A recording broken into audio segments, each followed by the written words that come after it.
লালু ভাই, এটা আপনি কার কাছে নিয়ে এলেন? ওনারে চিনস না তুই? উনি অনেক বড় তান্ত্রিক।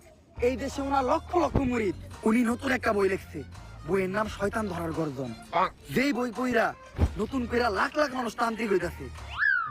কিন্তু লালু ভাই, আশেপাশে তো কোনো তান্ত্রিক বা মুরিদ দেখতেছি না। আরে ওগুলা তো সব ফেসবুক আর টিকটকে। বাবা, সঞ্জনা নামের এক আত্মারে আমার ধরতে হইব বাবা। আপনি আমার সফল হওয়ার একটা উপায় দেন। যদি সফল হতে চাও তাহলে আমার লেখা এই বইটি নাও, শয়তান ধরার গর্জন। এই বইটি নেওয়ার সাথে সাথেই তোমার জীবনে থাকবে না কোনো অর্জন। আমি কথা দিয়ে কথা রেখেছি, শয়তান আসেনি তো ফিরে। আমি শয়তান তাড়ানো গল্প লিখেছি আমার সারাটি জীবন ধরে।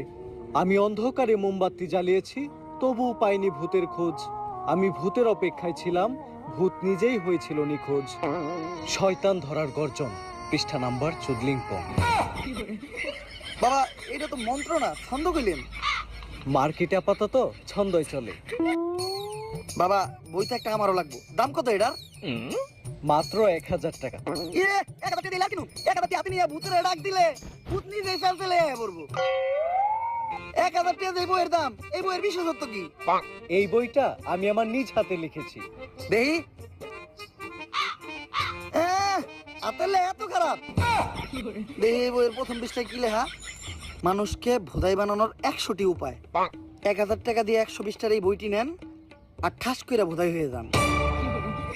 এখন সফল হইতে গেলে তো এই বইটা লাগবেই। তো এই বইটা আমি নিয়ে গেলাম। বইয়ের টাকাটা? ওইটা আমি হোয়াটসঅ্যাপে পাঠাই দিব। গুরু, আজকের থেকে আপনার লেখা এই বইটা পইরাই আমার শয়তান ধরার যাত্রা করলাম শুরু।